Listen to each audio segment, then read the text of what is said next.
Hey, what's up everybody? How's it going? Today is March 5th, Sunday, 2023. And, I was trying to think of a topic. A lot of good questions have come up in my live that I went live throughout the week. I went out once or twice. And, there's a couple of topics I'd like to brush up on that was spoken about in there. For instance, someone's like, yo, set it off, set it off. And I used to always say, set it off. Yeah, like back in the 80s, that's what we would say. It was more like a juvenile center type thing. But, yeah, I remember all of us saying that shit. Yo, fuck that shit, set it off. Yeah, and now saying it, I feel like I'm fraudulently saying it because now you guys are like, yo, set it off, set it off. So a couple of years like, yo, this, that, and I really don't say it no more because I feel as if it's staged. It's not me really being like, yo, set it off, you know. So I stopped using that term because really what I was doing is I'm thinking back to my teenage years and jumping around with people like Pace, Hot Crew, Andrew Paoli, God rest his soul, Pace, 357, yeah. And Boo, BYG, Bust Your Grill, Mark, Kid One. We would all be like that, man. Yo, fuck that shit, set it off. You know, that's just like, yo, man, like, boom, go in. Yeah, and it's a thing. You would often hear it throughout, like, the juvenile centers, all up in Westchester and shit like that. A lot of the time, you'd be like, oh, no, fuck that shit, get off. You know, like they're telling, like, the guards or the people that's watching over them, the CO, whatever you want to call them, counselor in some situations. No, get off, and it'll be like, yo, fuck that shit, set it off. And normally if someone like that says that, it's amongst your peers. You have to set it off. That means, like, if you came with that person and they're like, yo, fuck that shit, set that shit, you gotta rock. Yeah, that was pretty much the way it worked. And, yeah, that's why I was always, you people ask me a lot, that's why I was always very fucking careful with the people I hung out with, man. That's why I really hardly hung out with any writers. I just want to look at the back of this thing for a second. Yeah, it looks good. But yeah, that's why we kept to ourselves because we were criminals that wrote graffiti. We were not necessarily like kids running around, graffiti. You know, we weren't trying to be the new Ramon, Spit. You know, that shit wasn't in us, man. We were just out there fucking rocking and rolling, having a good fucking time. That's what we were about. We didn't give a fuck. And, you know, these other guys in the graffiti world or genre, you know, started getting stupid. They didn't know who they were getting stupid with. That was not my fault. Shit went sour for them, not me. Yeah, so when I say set it off, yeah, that would be like, and we all, like, I remember Pace would say that shit, Boo. Like, yo, I'll tell you, I learned a lot, man. Like, growing up, I learned from the best. Like, as far as it goes to, like, extortionists and shit, amazing shit, man. I remember Pace, man. He would be like, nah. Like, no matter how much logical sense the victim of the herb made, still, it'd be like, come on, man, that's stupid, yo. Give me that shit. Like, no matter how much logic, you just do not agree with them. Even if they're like, the sky is up and the ground is down. You're like, get the fuck out of here. Yo, give me that shit. Like, no matter what they say, just spit out the opposite and get at them. Yeah. Act like you're getting more frustrated. Yeah, I learned, believe me, I learned how to bargain and fucking shamble from the best of them, man. These dudes really knew how to shake motherfuckers down, bro. Believe that shit, man. Hell yeah. Anyone will tell you, yo, Pace, they used to call him Drew Balls, because when you see him coming, you take your shit and you hide it in your balls, because he's going to rob you. Straight up, man. Pace, Andrew Paoli, man. Rest in peace, man. But yeah, set it off. That's what that whole shit was about, man. Yeah, it's normally teenage juvenile shit. So when I'm young, or I'm thinking back to these times, when we were out there fucking around, I'm like, yeah, set it off. Like, yeah, because that's what we would be saying. Like, yeah, fuck that shit, set it off. Yeah, maybe it's a term that's not used now, or you youngins don't understand it or something like that, but that's what that pretty much means. Set it off. Like, whoever you came with, if they're like, yo, set it off, and you're with them, and whatever situation it may be, a train tunnel, a party, a club, a prison, whatever. Set it off. I mean, go. We gotta go. Yeah, that's what that meant. And the people that didn't would get their ass fucked up. But sometimes people wouldn't talk to them for a little while. Be like, yo, you fucking punked out that night, man. Yo, that was some bullshit. And yeah, you'll be shunned for a while. Some people permanently. Some people get fucked up also. So that's why, yeah, like I said, it's very important to choose who you hang out with. You don't want to hang out with some dude that gets his feathers ruffled so easily. You don't want someone that's always offended or starting shit. Those are the people you want to stay away from, pretty much in my life. If you want to fly low key and just keep it going, stay out of the fucking spotlight, so to say. Yeah, stay away from people like that. Showboat. Yeah. All right, that was that. I got a funny story. I was thinking about this just the other day. Actually, someone had mentioned that they bumped into the person, and it's a graffiti writer that I beat up, so like I've explained before, I don't mention their names. But I could tell you a pretty interesting story. This one particular person, it was the 6 train layups in the winter, Cypress, like 134, up around there on the 6 line. Cypress Ave, St. Mary's around there, South Bronxish, 3rd Ave. In the wintertime, they'd park the 6 train in there. And I remember I was going in through 3rd Ave or Cypress, one of them stations, I don't remember. And I met a dude there he was up actually, pretty much. Yeah, he was catching shit hard. I don't know about hard, he was up, I'll just put it that way. What level of upness, he didn't have much of a career, but later on he popped back up when the trains were all dead and the Hall of Fame was rocking. And all of a sudden he became a graffiti god. But anyway, let me tell you, go back a little bit. Just one particular time I knew they had the 6s in there, and I was actually still in high school. So I had a pass on me. I could scan through to get on the subway, right? So, I don't know, some kind of problem or something like that, or maybe I didn't have it, because this is the part I don't understand. Like, I hopped the subway, and there was a dude there also. He was wearing a sheepskin and stuff, and he's known to be a badass, real tough guy, this guy on this, yeah, really mean, and this and that. And so, I don't know, he hops the subway first or something, and then I hop, and I don't have my pass on me or something like that. I don't remember the situation, but the cops grabbed us. And I actually just met him upstairs, and he was like, oh, this, that, blah, blah. We realized, like, first off, I'm a white boy up there, so I'm obviously like a writer. If I'm at that age, I'm lurking around a place where they park subway trains. So, the guy put the cues together very quick. And he's like, oh, you write? I'm like, yeah, I write RD, this, that. So, yo, let's go. So we're going to hit the 6 together. So anyway, we go. Might have been on a weekend. That might have been why my passes, my bus passes, because I don't get that. I remember it was during the high school years. But yeah, it was probably on a Saturday or a Sunday where the card don't work. Your little bus pass thing. You normally would show it to the token clerks. This was even before the MetroCard scan. You would literally just show it to them like this. At the booth, you would show them your ID, like your bus pass. You could write your name on it with a ballpoint pen, and then they would let you go through the gate. The gate wasn't even a buzz gate back then. I remember it was just swinging, so they would just, go ahead and go through. That was the situation, but I believe it was on the weekend or something. But anyway, he hops over first, so I go, fa-dum. I hop over, right? I see them grab him. I turn around to go. They come down that way. They get me too, right?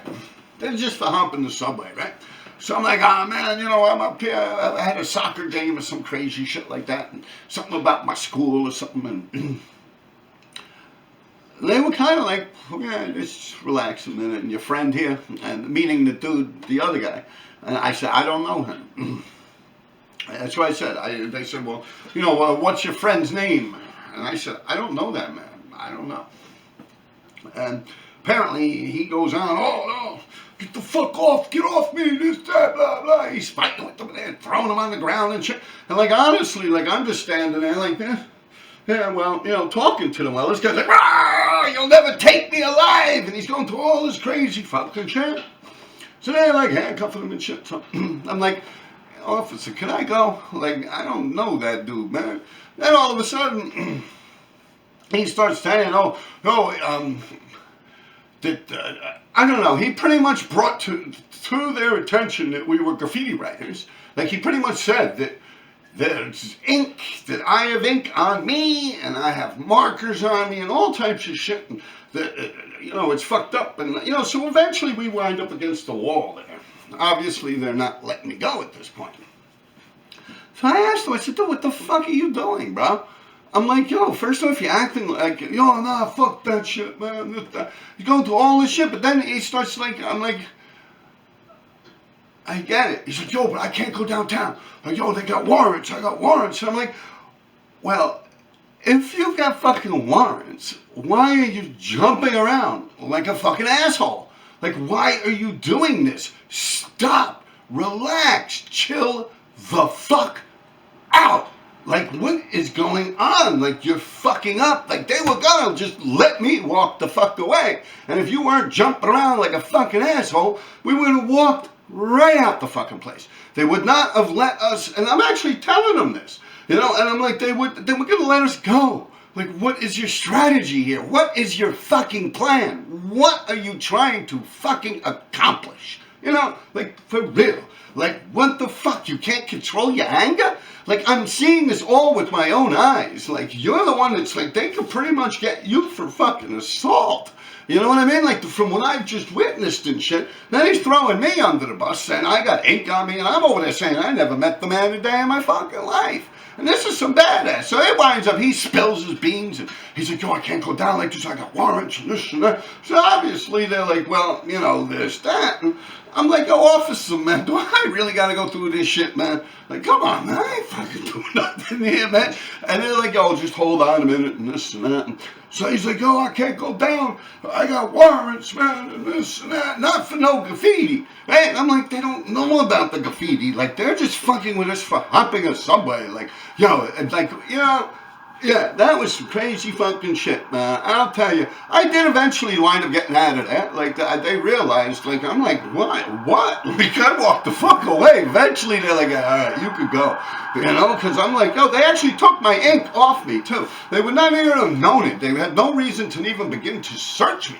But because of what he said, they took my can of Marsh ink. It was Marsh ink, so that could give you an idea of what era, and you already know what line the person was hitting. So now I'm like, oh, what the fuck? They took my ink, my marker, pretty much asked me if I was going to go write graffiti. I said, no, I wasn't. They said, well, what's that?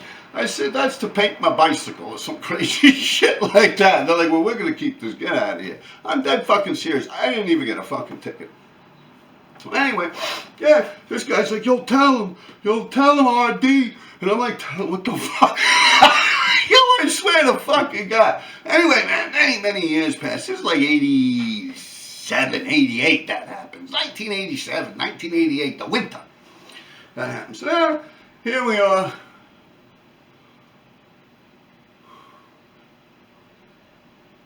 2012? Maybe 2010? I don't know, but I know my son was born. Because I had my son, and I was in the Hall of Fame. Right? So, yeah, I remember my son with Joey, Monique, and yeah, anyway, my son was very small, maybe 2-3 years. I was living up on Costa Street at that point. So I remember the next day I go there, I remember my son being born.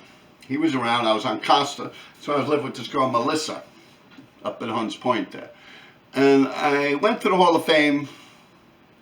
I was hanging out there, not with my son at this time, but I remember my son being born because of before that with Joey and Monique and anyway, I see the same fucking writer, same fucking guy. Yeah, and he's huffing and puffing and ordering people around like he's some badass, like, yo, this, and I'm like, huh.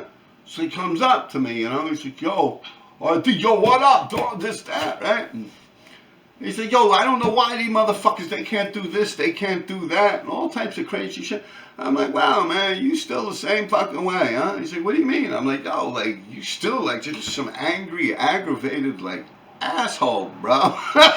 Hey, he got tight, yo, we went at it, man. I mean, yeah, they broke it up, but man, I punched that dude in the face, yo, straight up. I'm like, get the fuck out of here. Nothing because of what I went through or nothing, but just like, here you are, like, 30, 40 fucking years later, and you're still, like, a dick. Like, I'm just thinking, how much shit has this man went through from the moment I saw him till now? Like, how his life must have kept repeating the same type of a situation before he fucking learned. You get me? Because here it is 30, 40 fucking years later, and he's still jumping around like some badass that ain't really a badass. Like, I'm dead serious. When I walked away, when the cops actually let me go, and believe me, it was not because of the color of my skin. I honestly had no problem. I was leaning against the wall, like just, I caused them nothing. I gave them everything they asked of me, and I was able to leave. This guy's jumping around trying to kill them. For no stupid reason at all. For a situation that they really wanted to just point out that we see you. Like, you know what them cops really wanted to do that day on the 6th? When I hopped and he hopped, they just wanted to be like a catch and release type shit. Like they fishing. They wanted us to know that they know what we do. You get me? That's all. They just wanted to like, yo, don't think we stupid. That's all they wanted to do is just get their point across. And they would have let us keep fucking moving. It's just a matter of respect. And that fucking idiot boy, I remember him jumping around like a fucking asshole. And I'm like thinking, like, yo, stop. Like, and when he starts it, like, I'm like, I don't know that dude, man. But, you know, I really didn't. I mean, I met him, for 4 or 5 minutes upstairs, and it's like all of a sudden I'm like married to the fucking guy or some shit. I'm like, oh, whoa. I mean, yeah, this is fucking wild shit, man. Yeah, fuck that shit, man. I would love to mention who he is, man. Y'all would be like, no, that dude ain't no joke and this and that, man. But in reality, the dude is a joke. And yeah, that's a funny one, man. What else do we got? Oh yeah, want to give a rest in peace, man. Bobby out in Astoria, man, passed away. Yeah, Jeff's brother. That's sad. I don't want to. A lot of you guys know him by his nickname, but I don't want to go spitting that out there. You know, he had an unusual street name. I don't want to get into it. He was a good guy, man. Yeah, rest in peace and sorry for your loss, Jeff. Yeah. Yeah. Yeah, I remember him from way back in the 80s. Yeah, sad. What else was there? My guy this was actually through messages on Instagram about, he said, not me, but other old guys, they don't want to teach the younger generation about graffiti, like to actually, he's like, no, he's like, what I do is cool, that I'm actually giving off information. Let me stop this and start over.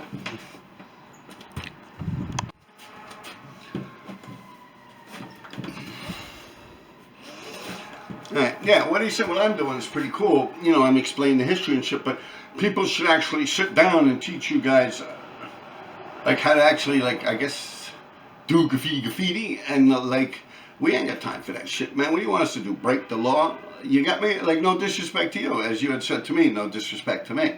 But no disrespect to you. What am I supposed to do? What do you want me to do? You want me to, like, teach a 12-year-old graffiti writer how to write graffiti, go bring around the train tunnels and shit? That's like fucking endangering the welfare of a child or something, man. What the fuck? Why would we do that? You see, graffiti wasn't like what that is. Like, that image that you have of graffiti is not what we have as an older generation. Our view was different. We didn't think of it as protect the culture, this, that, and all that. There wasn't even a culture at that point. It was just something fun to fucking do. Like throwing fucking dice. It would just be like making a podcast about shooting dice or playing 3-card Monte on the deuce. You get me? It would be weird. This thing was just a hustle. I mean, as far as it goes with 3-card Monte or shooting dice, But like when it comes to graffiti, it really was like handball or something. It was something that we enjoyed doing. It was, I don't think it had, in my mind, and the graffiti that I'm aware of and what we were doing was in no resemblance to any kind of hip hop or anything like that. Me, myself, I listened to rock and roll. There was a few of my friends that liked hip hop or whatnot, and rapping and stuff like that. I really didn't play an influence on it. It was more just a street kid thing that was being done. And there's no reason to teach someone else. It's like teaching someone how to hop the subway or something, like cross the street jaywalking. It's just something that it kind of just happens, you know. Yeah. All right, people. Yeah, I guess that's it. Enjoy your day. Have a good one, people. All right.